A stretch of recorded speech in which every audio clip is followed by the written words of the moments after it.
wabarakatuh. Selamat pagi dan salam sejahtera untuk kita semua. Yang terhormat Kepala SDN 04 Airupas, Kepala SDN 06 Airupas, Ketua Komite SDN 04 Airupas, serta rekan guru yang saya banggakan. Puji syukur alhamdulillah kita diberi kesehatan sehingga bisa berkumpul di ruangan ini dengan keadaan sehat walafiat. Tak lupa juga saya sampaikan banyak terima kasih kepada para hadirin yang telah bersedia meluangkan waktunya menerjang hujan, melewati jalan licin yang penuh liku dan tantangan ya, untuk demi bisa menghadiri kegiatan pengintasan modul 1.4 budaya positif di penerapannya di sekolah yang diadakan di SD 04 Airupas pada pagi hari ini. Untuk mengawali kegiatan hari ini, izinkan saya untuk memimpin berdoa agar kegiatan pada pagi hari ini terlaksana dengan baik dan lancar. Bapak Ibu, saya persilakan untuk berdoa sesuai dengan agama dan kepercayaannya masing-masing. Berdoa dimulai.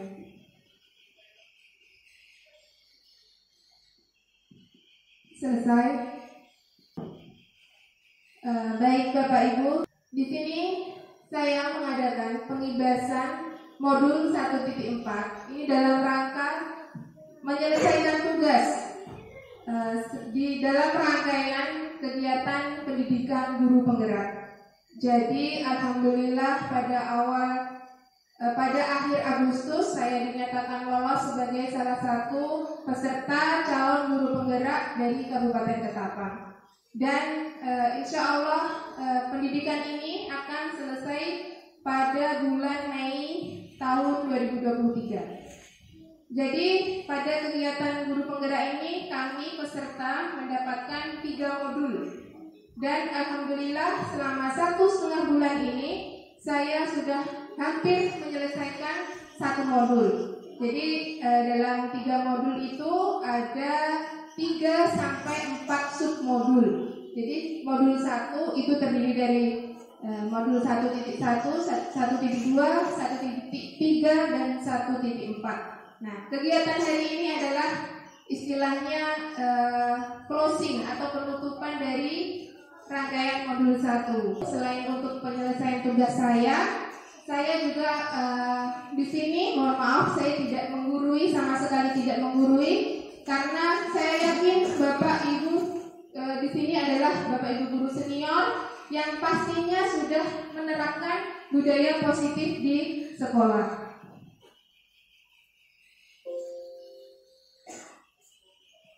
Jadi di sini sifatnya kita adalah berbagi dan saling mendukung ya Bapak Ibu. Jadi saya tidak istilahnya saya yang paling bisa di sini tidak sama sekali. Jadi di sini nanti kita sharing, saling berbagi pengalaman selama menciptakan budaya positif di sekolah. Jadi langsung saja Bapak Ibu, ini judul dari kegiatan pada pagi hari ini yaitu budaya positif dan penerapannya di sekolah. Sebelum masuk materi, saya ucapkan sekali lagi selamat datang Bapak Ibu guru hebat. Mari belajar bersama, berkolaborasi dan saling mendukung untuk mewujudkan budaya positif di sekolah. Jadi saya yakin di setiap sekolah pasti sudah memiliki budaya masing-masing. Budaya artinya pembiasaan, hal-hal yang sering dilakukan dan ciri khas dari sekolah tersebut. Tetapi di sini tidak, saya yakin tujuannya baik. Setiap budaya yang diterapkan di sekolah pasti niatnya baik. Tetapi itu belum pasti nyampai ke siswa itu positif. Artinya menurut kita baik, tapi yang diterima bagi siswa itu belum tentu baik juga. Jadi di sini yang akan saya sampaikan adalah mewujudkan budaya yang nantinya akan berdampak positif bagi siswa.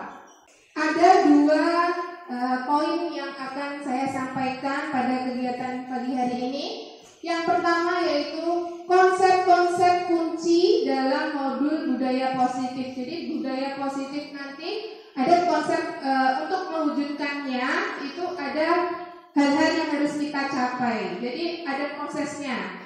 Proses enggak langsung serta-merta jadi budaya positif, tidak Bapak Ibu. Jadi ada tahap-tahapannya.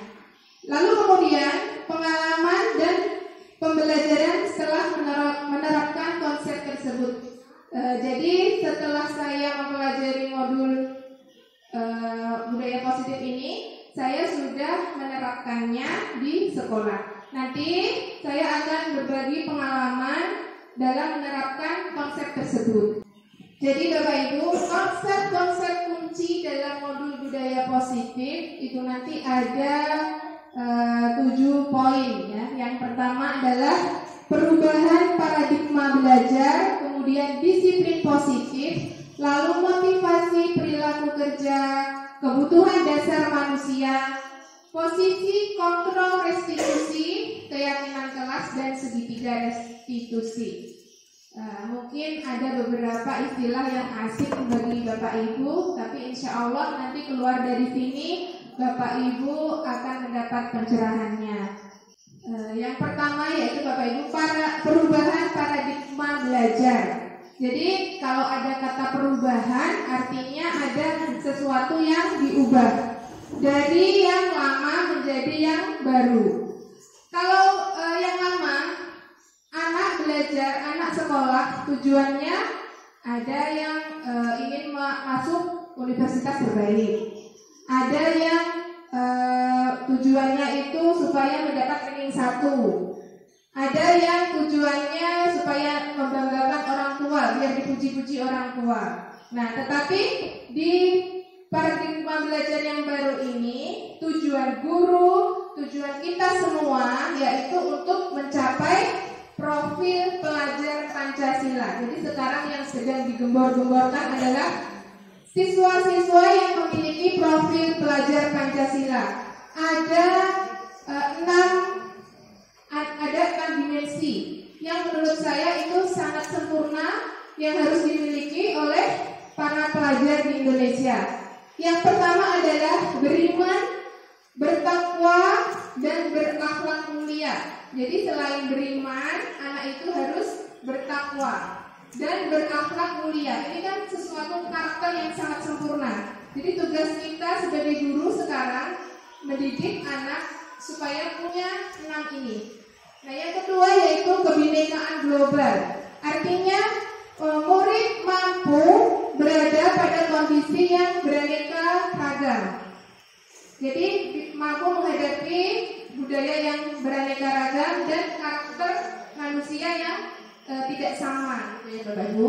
Lalu bergotong royong, kreatif, bernalar kritis, dan mandiri. Mandiri artinya anak itu melakukan sesuatu atas keinginan sendiri, atas kesadaran yang muncul dari hati, bukan dari misalnya untuk mendapatkan apresiasi dari orang lain atau karena diperintah orang lain, bukan. Jadi itu yang harus kita tanamkan pada diri murid kita. Paradigma perubahan yaitu memastikan praktek pembelajaran itu berpusat pada murid.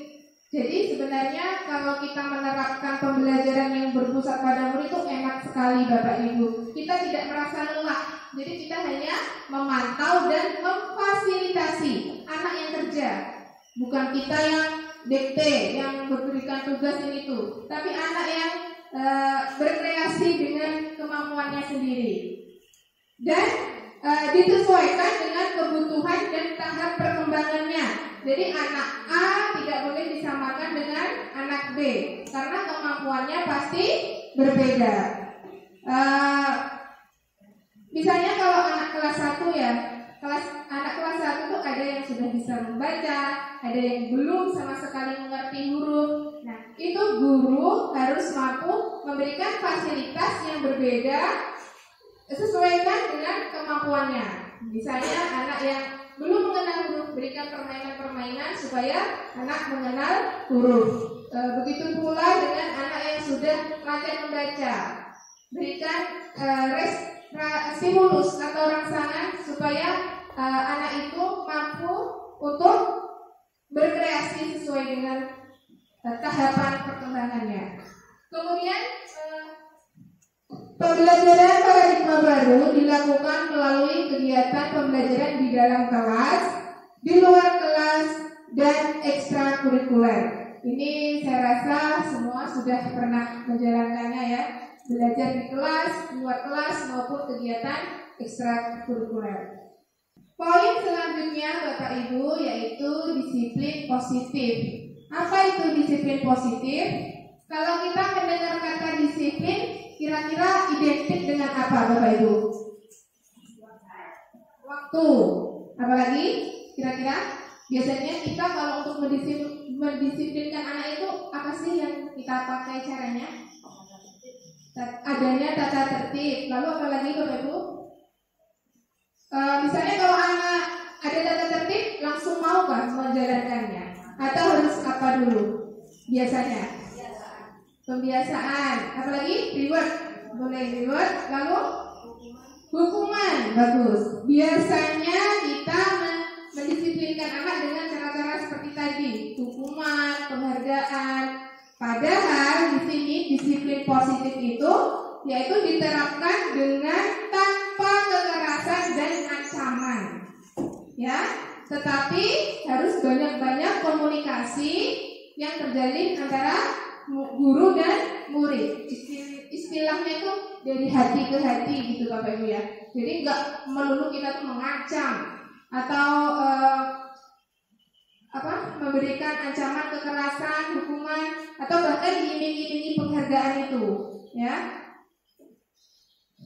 Nah, jadi dalam penerapan budaya positif ini kita nanti memahami apa itu konsekuensi dari perilaku mereka. Supaya apa? Supaya anak-anak memiliki tanggung jawab dan rasa hormat. Hormat ini menghormati dirinya sendiri, juga menghormati orang lain. Biasanya anak-anak itu lupa dia menghormati dirinya sendiri, tapi malah menghormati orang lain. Justru yang paling penting itu sebenarnya adalah dia menghargai dirinya sendiri. Bikin harga anak itu mahal itu gimana gitu. Buat anak-anak itu merasa kalau dirinya itu mahal. Nah, lalu yang ketiga, disiplin positif itu bertujuan itu tadi menumbuhkan kesadaran. Jadi anak melakukan sesuatu tujuannya itu memang dia sadar gitu, bukan karena hukuman, ancaman, penghargaan. Jadi memang dari hati dia sendiri.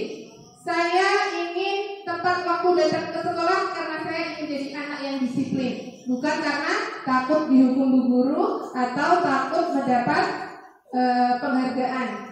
Saya nggak ingin dipuji orang kok, saya memang ingin disiplin. Nah, itu baru muncul kesadaran. Bapak Ibu, apa yang kita lakukan biasanya itu, apa yang kita lakukan sehari-hari, itu biasanya dalam rangka kita memenuhi kebutuhan. Nah, ternyata Bapak Ibu ada 5 kebutuhan dasar manusia. Yang pertama adalah kebutuhan bertahan hidup. Contohnya apa kira-kira? Biar kita nggak mati. Makan, betul. Lalu makan, minum, tidur, istirahat, refreshing, pakaian, itu adalah tempat tinggal. Itu contoh kebutuhan untuk bertahan hidup.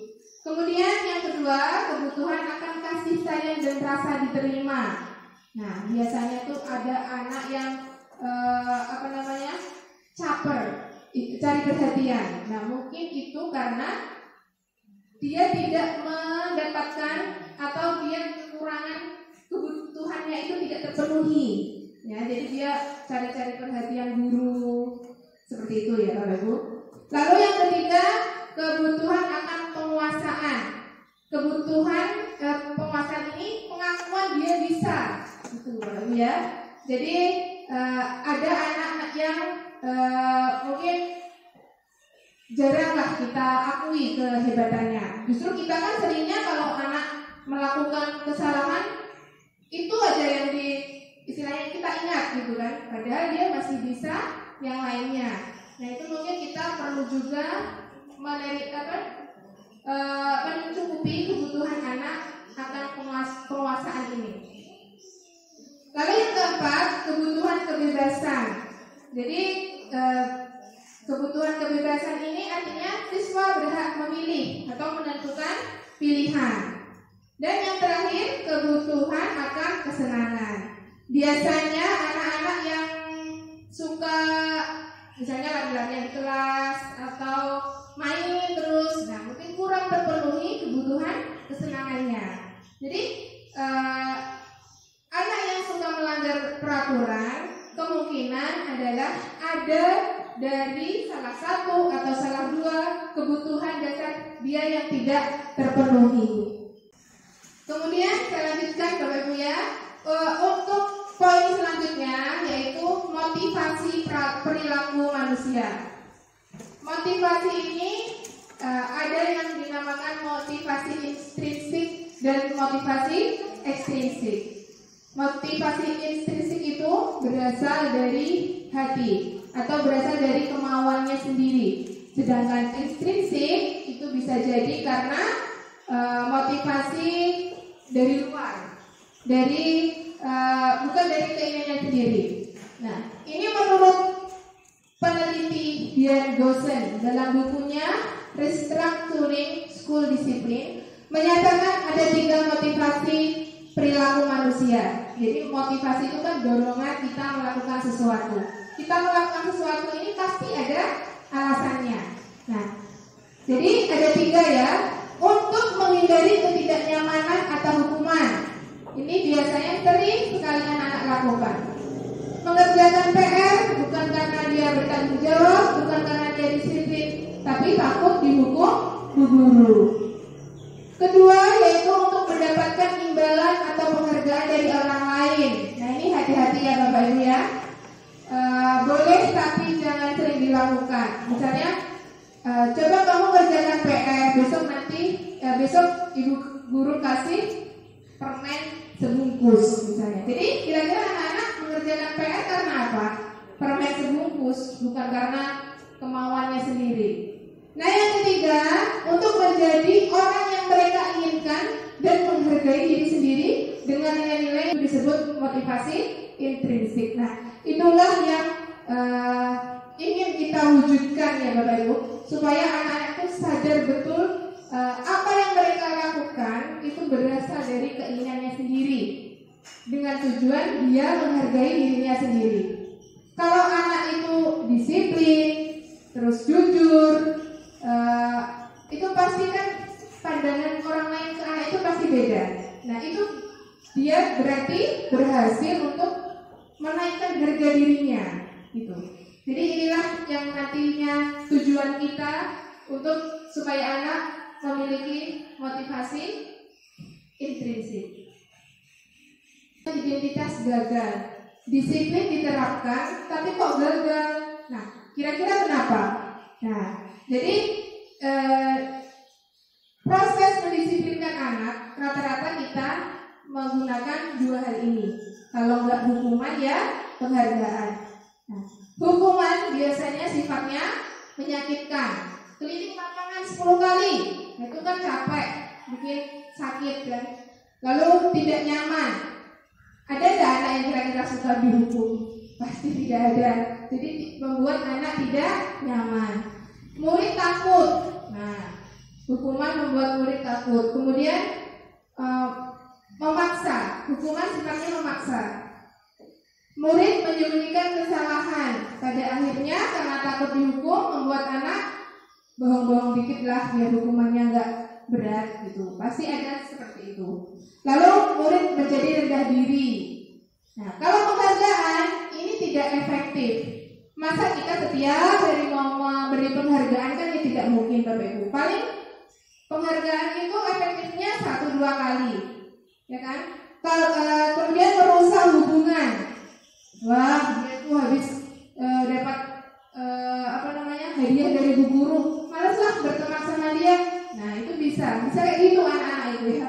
Kemudian menghukum dengan sistem ranking. Nah kalau sekarang kan sistem ranking itu seperti sudah dihapus ya Bapak Ibu, karena mungkin mungkin karena inilah, jadi iya kamu anak ranking 1 terus. Nah, biasanya ada seperti itu, sifat-sifat gak usah lah berteman sama dia tuh orang anak pintar, ranking 1 terus. Kemudian merampas hak menghargai dirinya. Nah, ini maksudnya begini Bapak Ibu.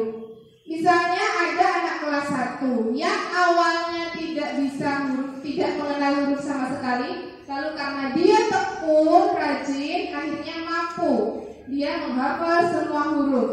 Nah, dia kan senang tuh pasti, bangga, aku sudah bisa menghafal huruf. Lalu tiba-tiba guru datang memberikan hadiah.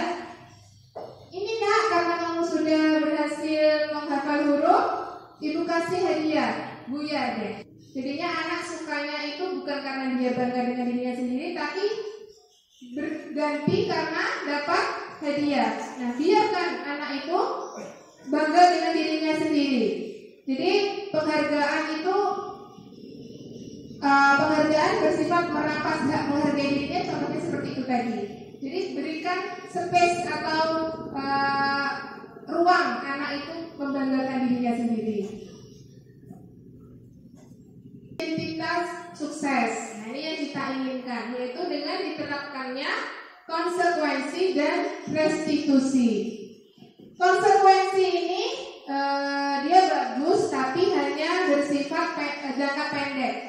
Misalnya saja begini, terlambat datang ke sekolah. Karena ada anak terlambat ke sekolah 10 menit, maka hukumannya tidak boleh istirahat, dikurangi waktu istirahatnya selama 10 menit.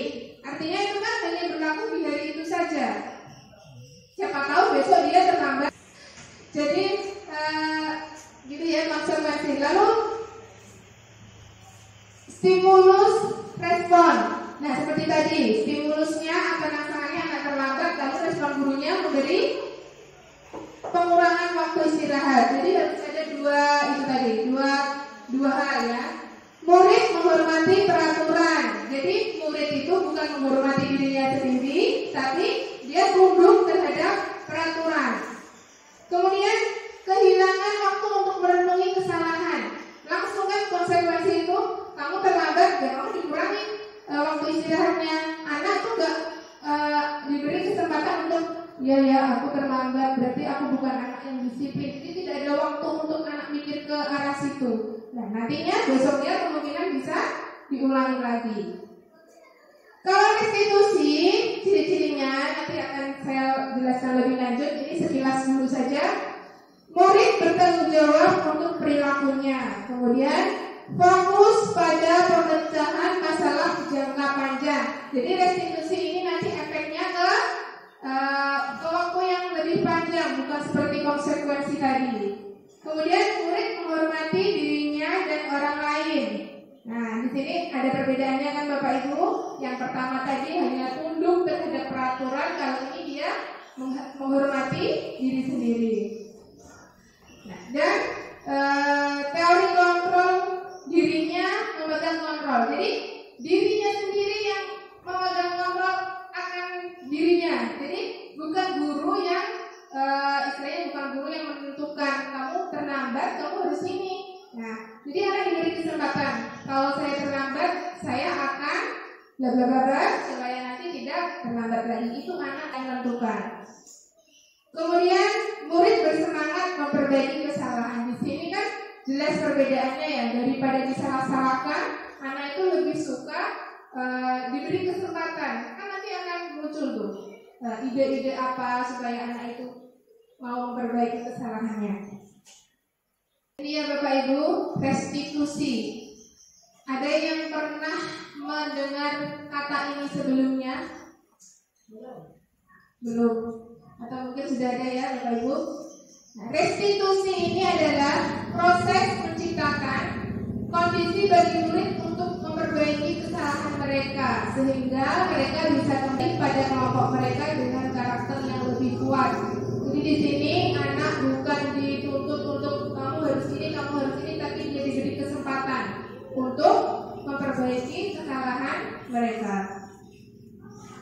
Restitusi juga merupakan proses kolaboratif yang mengajarkan murid untuk mencari solusi untuk masalah mereka. Jadi dia yang berbuat, dia yang bertanggung jawab. Dan membantu murid berpikir tentang orang seperti apa yang mereka inginkan dan bagaimana mereka harus memperlakukan orang lain. Berikut ini ciri-ciri restitusi. Jadi restitusi ini bukan menebus kesalahan, namun belajar dari kesalahan. Kemudian restitusi juga memperbaiki hubungan. Lalu ini tawaran, bukan paksaan. Mungkin sekali lagi seperti tadi ya, anak ditawari, kamu bisa apa supaya kamu bisa memperbaiki kesalahanmu? Bukan kamu harus ini, gitu. Lalu menuntut untuk melihat ke dalam diri. Dituntut untuk kamu ini sebenarnya orang seperti apa sih, nak? Bisa nggak kamu tuh seperti ini? Maksudnya bisa nggak kamu memperbaiki tingkah lakumu yang salah ini, gitu kan? Terus mencari kebutuhan dasar yang melatar belakangi tindakan. Nah, kemungkinan anak-anak yang melakukan kesalahan seperti yang saya bilang tadi, Bapak Ibu, kemungkinan ada kebutuhan dia yang 5 tadi yang belum terpenuhi. Misalnya saya terlambat Bu karena tadi malam begadang. Berarti kebutuhan apa kira-kira Bapak Ibu? Kebutuhan akan bertahan hidup. Karena tidur kan butuh waktu untuk istirahat. Kemudian fokus untuk karakter, bukan tindakan. Jadi tujuannya itu untuk memperbaiki karakternya. Lalu menguatkan dan fokus pada solusi. Ini perbedaan ya Bapak Ibu. Perbedaan hukuman, konsekuensi, dan restitusi. Contoh kasusnya yaitu seorang murid sering terlambat datang ke sekolah. Kalau kita menerapkan hukuman, biasanya kita langsung, kamu terlambat, lari keliling lapangan 10 kali. Nah itu hukuman, anak udah gak bisa berkutik. Guru pokoknya langsung menghukum. Sedangkan konsekuensi, seperti yang tadi saya bilang, kamu terlambat, jadi nanti waktu istirahatnya dikurangi ya. Jadi konsekuensi ini sifatnya lebih ringan daripada hukuman.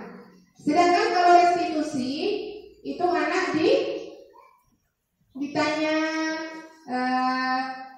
lalu diberi kesempatan untuk memikirkan solusinya. Lalu Bapak Ibu, lalu kita gimana sih untuk menghadapi anak-anak yang melakukan pelanggaran tadi? Kita harus seperti apa? Nah, ini ternyata ada 5 posisi kontrol restitusi. Jadi guru-guru itu biasanya melakukan ini untuk menyelesaikan masalah kesalahan murid. Yang pertama adalah posisi penghukum, kedua posisi pemantau, ketiga posisi teman, lalu pembuat merasa bersalah, dan manajer. Nanti akan saya tayangkan video contoh penerapan 5 posisi kontrol ini. Contoh penerapan 5 posisi kontrol. Jadi ada penghukum, ada pembuat rasa bersalah, ada pemantau, ada teman, dan ada manajer. Itu gimana sih penerapannya ke anak? Nanti ada masing-masing contohnya. Tapi ini mohon maaf Bapak Ibu, contoh yang saya berikan adalah seorang murid SMA. Mungkin tidak terlalu berbeda ya. Kalau kita kan di SD. Jadi silakan disimak.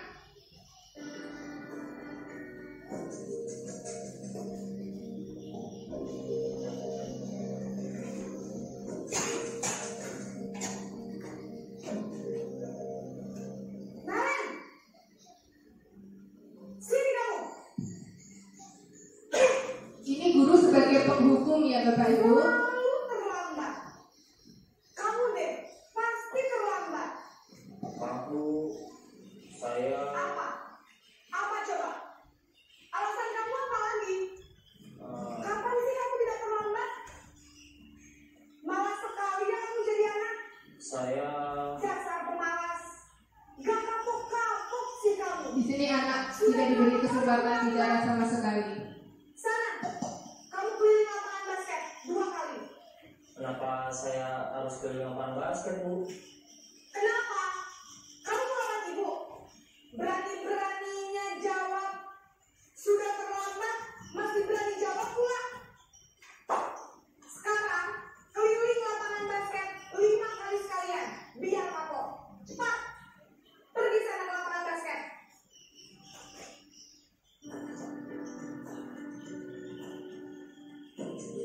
pembuat merasa bersalah. Jadi anak-anak nanti dibuat dia tuh kayak bersalah banget gitu Bapak Ibu. Naren,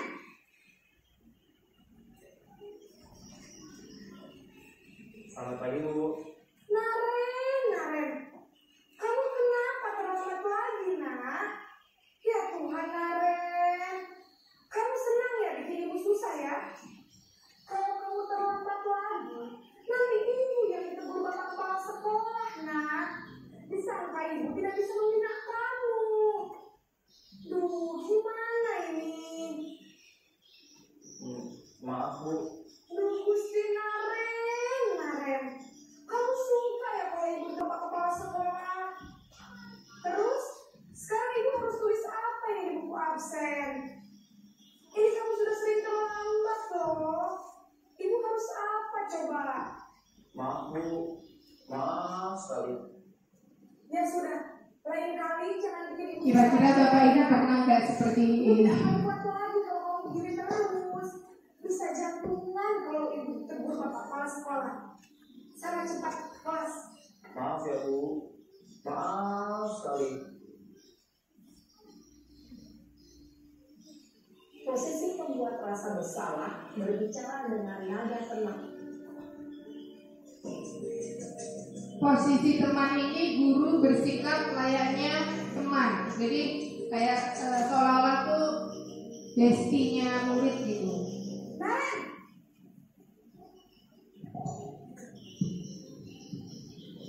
Selamat pagi Bu. wah, sudah jam berapa ini, nak? Terlambat lagi ya, sayang. Iya Bu. Habis ibu saya lupa bangunkan saya Bu. Kamu malah menyalahkan ibu kamu. Kamu bukannya anak yang larinya paling kencang. Kok terlambat sih? Iya Bu. Saya memang terlambat bangun tadi. Jadi biarpun saya kencang, tetap gak kekejar Bu. Ya sudah sana. Nanti lain kali larinya lebih kencang lagi ya. Biar gak terlambat lagi. Bikin seneng ibu. Demi ibu. Bisa kan? Bisa lah Bu. Ya sudah sana masuk kelas. Ibu beresin urusan absen kamu. Kamu ini ada-ada saja.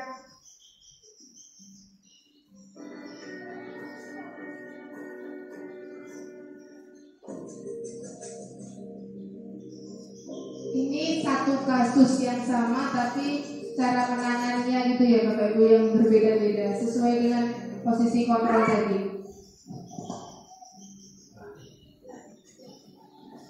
Selamat pagi Bu. Naren, apa peraturan sekolah kita tentang jam berapa kita harus masuk sekolah, nak? Kita harus di sekolah jam 7 Bu. Iya betul, sekarang sudah jam 7.20. Naren sudah tahu konsekuensinya jika terlambat hadir. Paham Bu. Saya harus tinggal kelas pas jam istirahat selama 20 menit. Iya benar, konsekuensinya demikian. Jadi nanti jam 9.30 pas istirahat, kamu harus tinggal di kelas, kerjakan tugas tambahan untuk ketertinggalan kamu, ya? Baik Bu.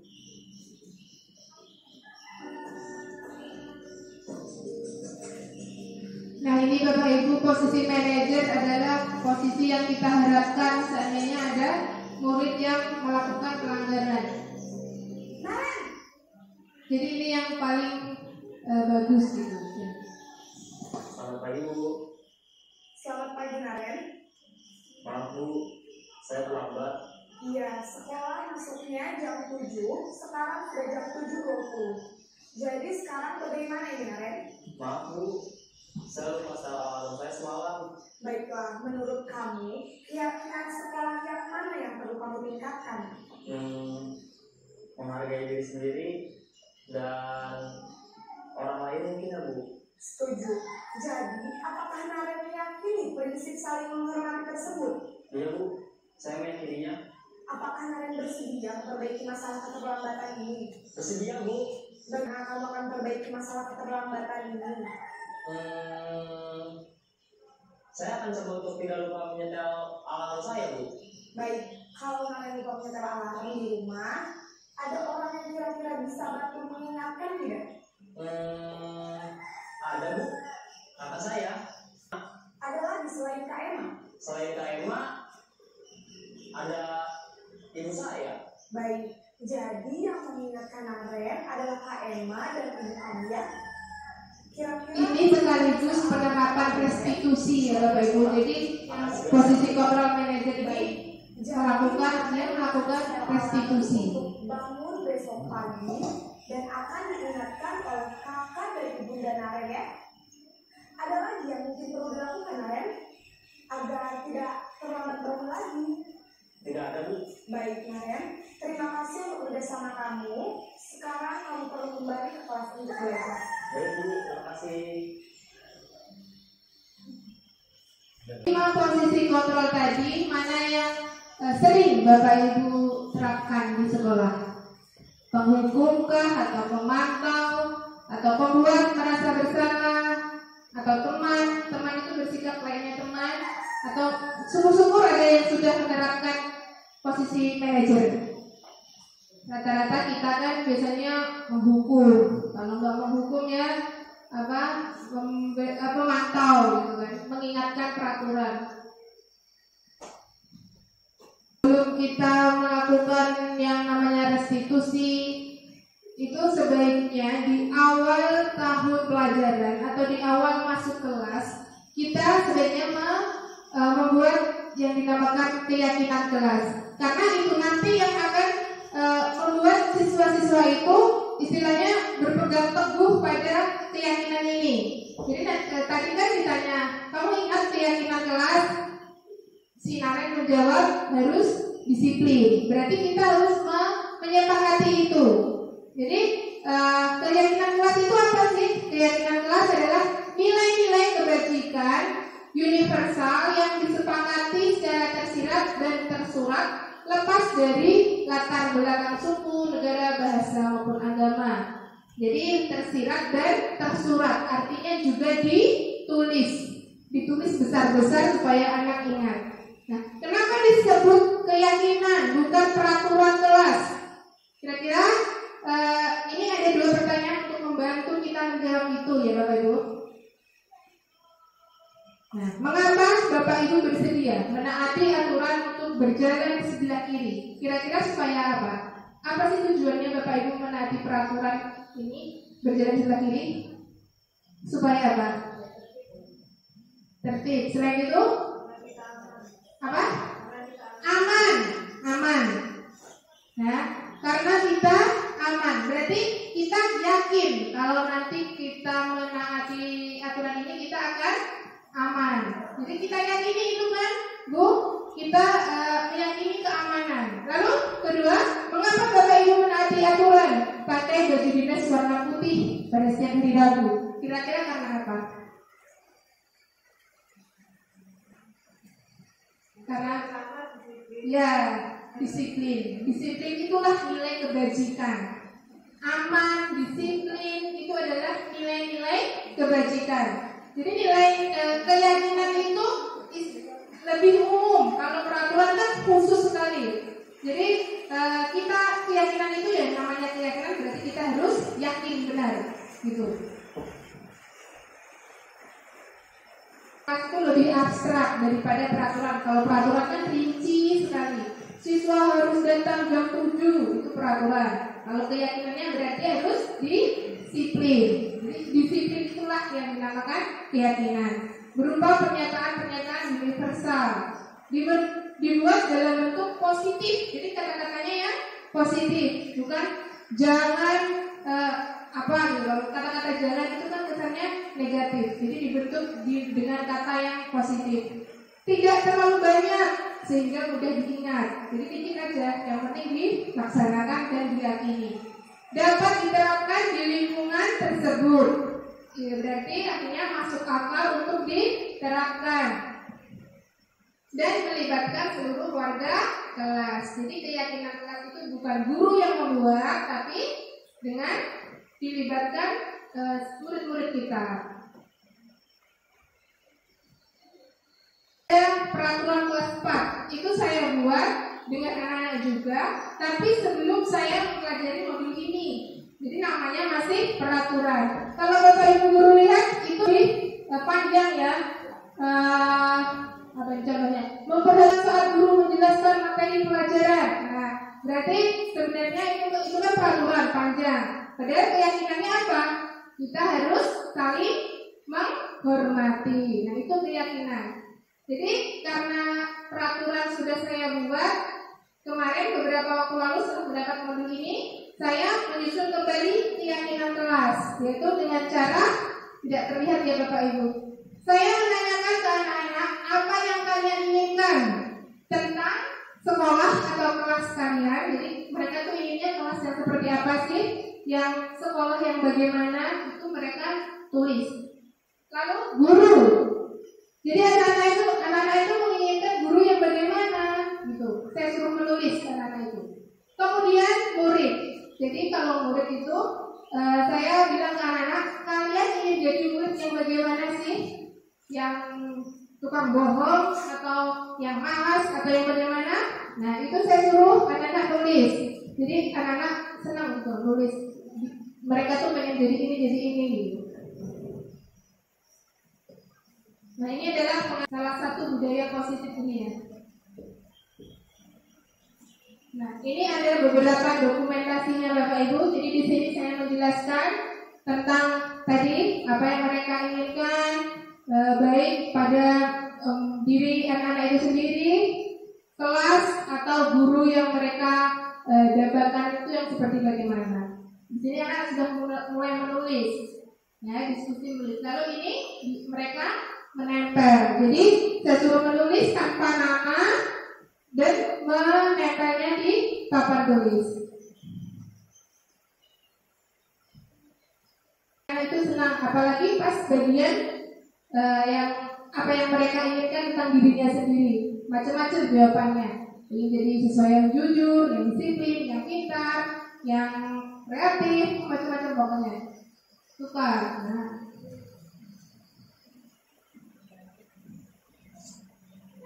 Setelah jawaban anak-anak terkumpul Bapak Ibu, saya membuat kesimpulan. Jadi kan ada satu anak tuh yang sama gitu ya, disiplin, sama-sama disiplin. Jadi saya simpulkan, itu saya tulis di bawahnya.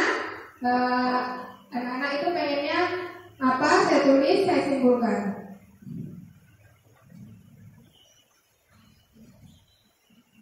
Saya baca satu persatu keinginan anak-anak itu, makanya tadi saya tahu kan mereka tuh inginnya macam-macam.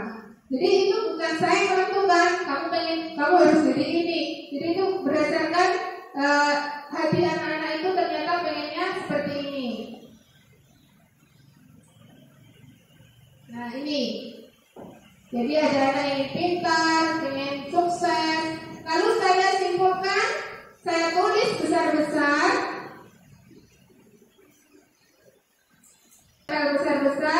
dan ditempel di tempat yang nampak supaya anak-anak bisa melihatnya setiap hari. Keyakinan kelas ini gunanya untuk apa Bapak Ibu? Nah, keyakinan kelas ini gunanya nanti untuk pelaksanaan restitusi. Karena pelaksanaan restitusi itu ada 3 tahap, yaitu menstabilkan identitas, validasi tindakan yang salah, dan menanyakan keyakinan. Kalau keyakinan ini tidak dibuat, lalu apa yang mau ditanyakan gitu. Jadi yang pertama yaitu menstabilkan identitas. Identitas anak dari orang yang gagal karena melakukan kesalahan menjadi orang yang sukses. Anak yang terlambat itu kan istilahnya gagal gitu kan. Nah itu diubah untuk menjadi orang yang sukses dengan cara bagaimana? Dengan cara jadi kan anak dari yang aduh aku terlambat nih, aku gagal kan down gitu kan. Nah itu distabilkan lagi. Guru bilang gak apa-apa, salah itu wajar, kita tidak sempurna. Nah, ini ada contoh kata-kata yang digunakan untuk tahap ini. Berbuat salah itu tidak apa-apa, tidak ada manusia yang sempurna. Ibu juga pernah melakukan kesalahan seperti itu, ya. Kita bisa menyelesaikan ini kok, salah nggak apa-apa. Nah, seperti itu Bapak Ibu ya. Jadi anak yang salah kan udah rendah, dia merasa rendah.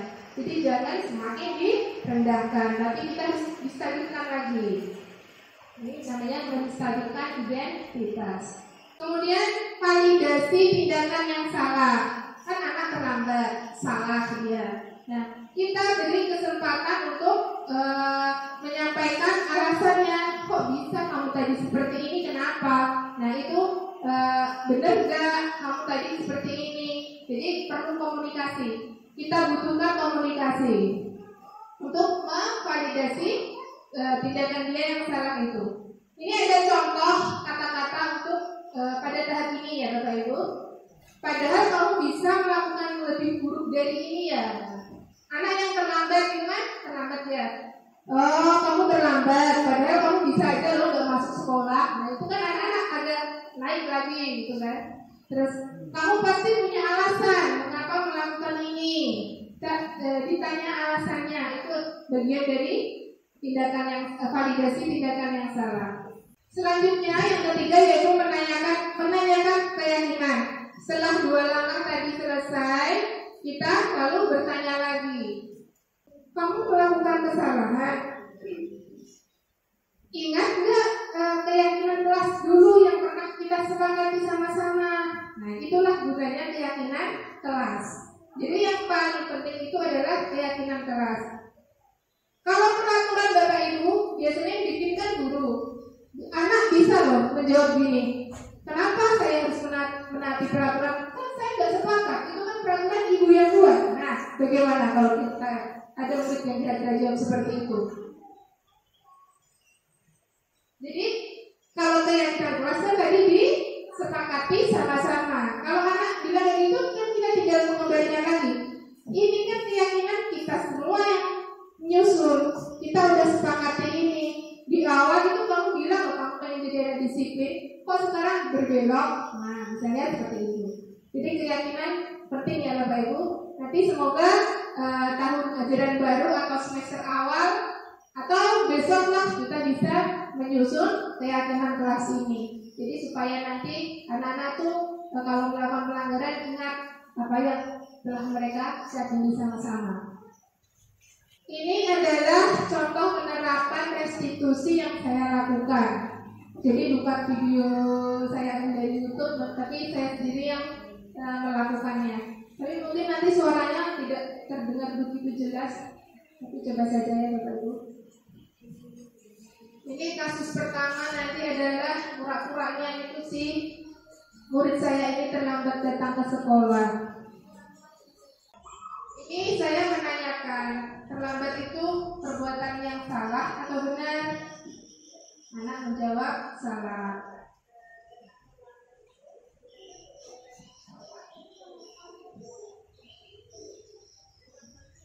Nah, saya bilang manusia itu tidak ada yang sempurna, ada yang salah. Gitu. Ini tahap menstabilkan identitas.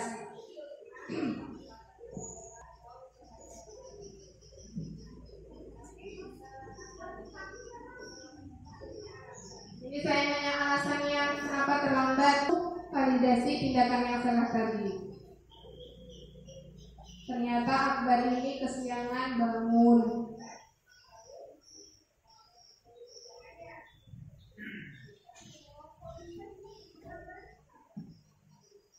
Kenapa bangun kesiangan? Saya kejar lagi pertanyaannya. Ternyata waktu siangnya itu tidur dia terlalu lama, jadi malam nggak bisa tidur. Akhirnya pagi terlambat bangun.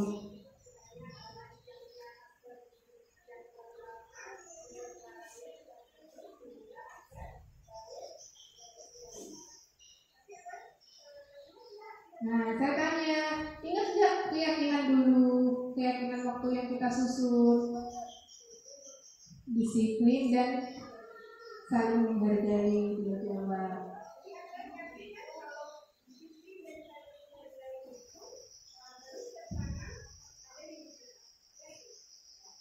Nah, dia tanya, masih yakin kamu kalau kita harus disiplin? Jawab yakin. Kalau yakin, pasti punya solusi nanti Akbar biar nggak mengulanginya bagaimana gitu. Solusinya adalah memasang alarm.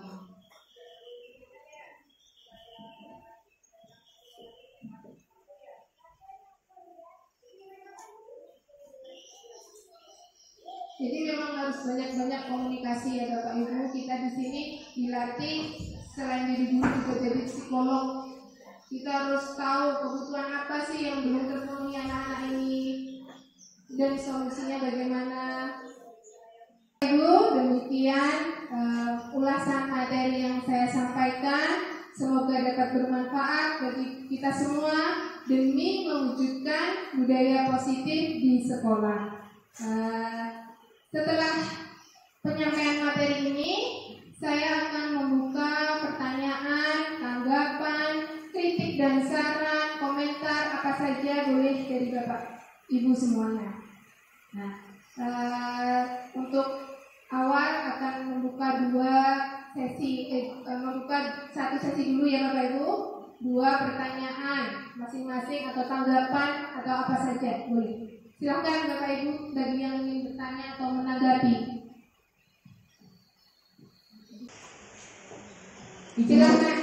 Silakan Ibu yang akan bertanya.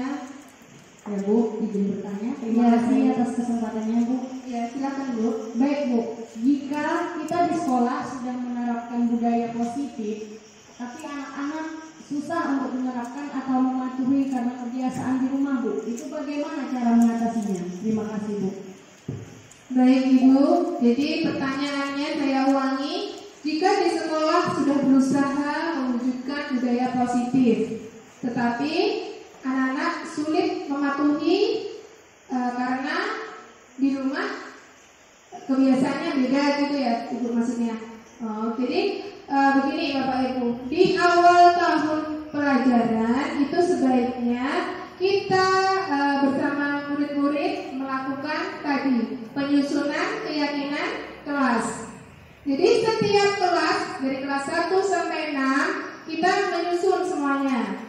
Setelah itu kita sosialisasikan ke warga sekolah termasuk wali murid.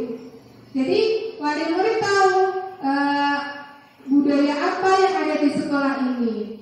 Kita tahu ya Bapak Ibu bahwa untuk menciptakan siswa yang memiliki karakter yang bagus itu bukan hanya guru yang menciptakan, tetapi kita membutuhkan guru, membutuhkan keluarga dan lingkungan masyarakat. Itu sangat berpengaruh penting karena siswa berada di sekolah itu kan hanya berapa jam, masih banyak waktunya yang dihabiskan di lingkungan keluarga dan masyarakat.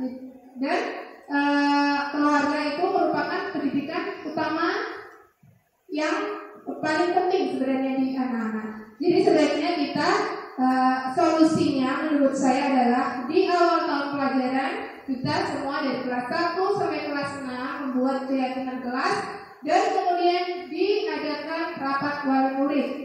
Lalu kita sosialisasikan kepada wali murid bahwa sekolah memiliki budaya-budaya seperti ini. Dan sebaiknya wali murid harus menyepakati, memberikan kesepakatan atau istilahnya kompak dengan sekolah supaya tidak terjadi ketidaksinkronan. Jadi di rumah sering dihajar, dipukul, sedangkan di sekolah kita diterapkan restitusi tadi ya, komunikasi, bicara dari hati ke hati. Nah, sebagai orang tua juga tidak ada salahnya kita belajar. Jadi seperti itu solusi dari saya atau jawaban dari saya tentang hukum siswa yang tidak mematuhi karena perbedaan budaya di sekolah dan di rumah tadi ya Ibu. Bagaimana Ibu sudah apakah jawabannya sudah sesuai? Cukup Bu, terima kasih. Ya, terima kasih. Sama-sama Ibu. Selanjutnya satu pertanyaan lagi. Ya Ibu. Terima kasih Bu atas kesempatan. Ya, sama-sama. Saya ingin bertanya, bagaimana caranya anak masih mengulangi 3 kali kesalahannya, tidak mempan diberi sanksi apapun? Cukup Ibu pertanyaannya? Cukup. Ya, baik. Pertanyaannya cukup bagus ya Bapak Ibu. Bagaimana jika anak terus-terusan mengulangi kesalahan yang sama, alias sudah tidak mempan lagi diberikan hukuman apapun, beratnya ya. Jadi Bapak Ibu guru harus artinya yang menerapkan budaya positif ini bukan hanya 1-2 guru, tetapi harus seluruh warga sekolah. Nah, bagaimana jika tidak mempan? Namanya budaya itu kan sesuatu yang sudah melekat. Jadi bisa kita lakukan pembiasaan terus-menerus. Ya, Bapak Ibu, memang tidak gampang mengubah karakter seseorang. Ada anak yang memang hatinya gampang tersentuh, atau istilahnya ada anak yang istilahnya bebal, sudah nggak mempan. Nah, kemungkinan tadi karena di keluarganya beda budaya. Jadi menurut saya jawaban dari pertanyaan Ibu Ninti adalah lakukan terus sebisa kita, terapkan terus sebisa kita budaya positif di sekolah. Lakukan pembiasaan, jangan menyerah. Hanya kita terus menerus lakukan itu. Insya Allah jika niat kita baik, Allah akan meridhoi. Siapa tahu Tuhan membolak-balikan hati si murid kan jadi lebih penurut. Jadi yang terpenting adalah kita tidak boleh menyerah dan tetap konsisten, ya, konsisten melakukan budaya positif ini. Gitu. Jadi jangan kita menyerah, lakukan terus sebisa kita, gali terus sebenarnya kebutuhan apa tadi yang belum terpenuhi oleh si murid. Begitu ya Ibu? Makasih Bu. Ya, sama-sama Ibu. Ada lagi yang ingin menanggapi atau bertanya Bapak Ibu? Bapak Ibu, demikian presentasi dari pengimbasan modul 1.4 tentang penerapan budaya positif di sekolah. Semoga apa yang saya sampaikan dapat bermanfaat bagi Bapak Ibu guru semua demi menciptakan suasana positif di sekolah dan mewujudkan pelajar yang memiliki profil pelajar Pancasila. Mohon maaf jika ada salah-salah kata. Terima kasih atas perhatiannya. Wassalamualaikum warahmatullahi wabarakatuh. Selamat siang dan salam sejahtera untuk kita semua.